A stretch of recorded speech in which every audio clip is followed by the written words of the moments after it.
بسم اللہ الرحمن الرحیم۔ السلام علیکم دوستو، گزشتہ دنوں ایک عجیب واقعہ پیش آیا جس میں فیصل آباد کے ایک شاپنگ مال میں ایک مشہور برانڈ کی سیل پر عورتوں کی ایک سوٹ کی خاطر لڑائی ہو گئی، اور یہ جھگڑا اتنا بڑھا کہ دونوں خواتین نے اپنے شوہروں کو بھی بلا لیا اور ان کے شوہروں نے آ کر ایک دوسرے کو خوب برا بھلا کہا، گندی گالیاں دیں اور حتیٰ کہ بات فائرنگ تک جا پہنچی۔ اس مشہور برانڈ کی سیل پر ہونے والا یہ پہلا واقعہ نہیں تھا، بلکہ گزشتہ سالوں میں کئی ایسے افسوسناک واقعات دیکھنے میں آتے رہے ہیں، جیسے خواتین کا کسی مخصوص سوٹ کے لیے ایک دوسرے سے وحشیانہ طریقے سے لڑنا، اور ایک بار تو شدید رش اور بھگدڑ میں کئی خواتین پیروں تلے کچلی گئیں اور کئی خواتین دم گھٹنے سے جاں بحق ہو گئیں۔ دوستو، ان افسوسناک واقعات کے ذمہ دار اس برانڈ سے کہیں زیادہ ہم عوام ہیں،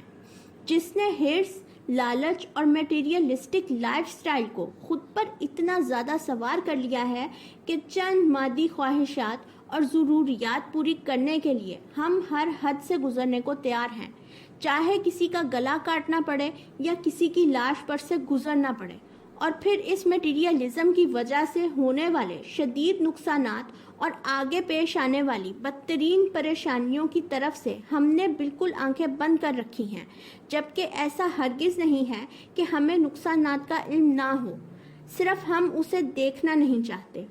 دوستو، ایک طرف جبکہ ہمارا ملک اب تک کی تاریخ کے سب سے بدترین دور سے گزر رہا ہے، وہاں دوسری طرف شدید معاشی مشکلات سے دوچار عوام مہنگے برانڈز کے عشق میں مبتلا ہو کر گویا جنونی ہو چکی ہے۔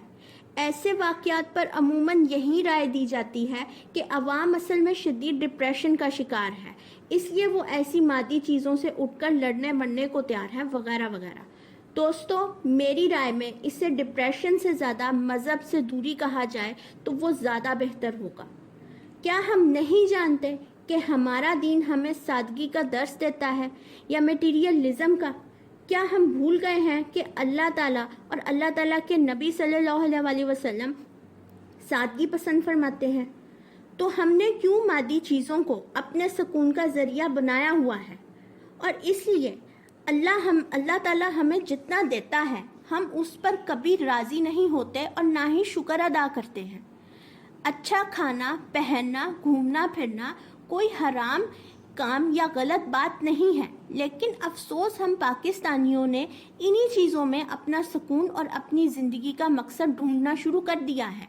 اس لیے ہم بجائے خوش رہنے کے مسلسل ڈپریشن کا شکار ہوتے جا رہے ہیں۔ اور اس سے بھی زیادہ افسوس کی بات یہ ہے کہ بجائے ہم سمجھنے کے دن بدن اس میٹیریلزم کے دوڑ میں دبتے چلے جا رہے ہیں۔ دوستو، کیا آپ نے غور کیا کہ ہم پاکستانی مسلسل مشکلات کی زد میں ہیں اور ہم پر دنیا کے سب سے بدترین لوگ بطور حکمران کسی عذاب کی طرح مسلط ہیں؟ آپ لوگ مانیں یا نہ مانیں، لیکن اس کی ایک وجہ ہم عوام کی نااہلی، اپنے رب کی نافرمانی، دین سے دوری اور دنیاوی زندگی اور مادی چیزوں سے عشق ہے، اور اسی لیے ہم پر حکمران بھی بالکل ویسے ہی مسلط کیے گئے ہیں جنہیں دنیا ہی عزیز ہے، آخرت نہیں، کیونکہ یہ تو اللہ تعالیٰ کا فیصلہ ہے کہ جیسی قوم ہوگی ویسے ہی حکمران ہوں گے۔ اب ہم دن رات موجودہ حکمرانوں کو برا بھلا کہتے رہتے ہیں اور ان سے چھٹکارے کی دعائیں مانگتے رہتے ہیں، لیکن افسوس کہ خود کو بدلنے کے لیے نہ کوشش کرتے ہیں اور نہ تیار ہیں، بلکہ ہم تو شاید اپنی غلطی بھی ماننے کو تیار نہیں۔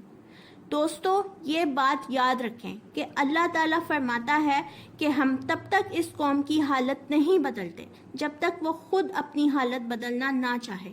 اس لیے خدارا ہمیں اپنے آپ کو اور اپنے ملک کو بچانے کے لیے سب سے پہلے خود کو بدلنا ہوگا، ہمیں اپنے کمفرٹ زون سے باہر نکلنا ہوگا۔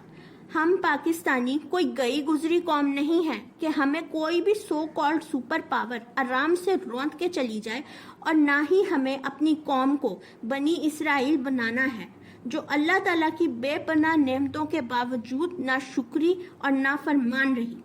اللہ تعالیٰ نے ہمیں باحیثیت قوم پیدا کیا ہے، ہمیں ایک الگ اور آزاد ملک دیا ہے، اس لیے ہمیں خود کو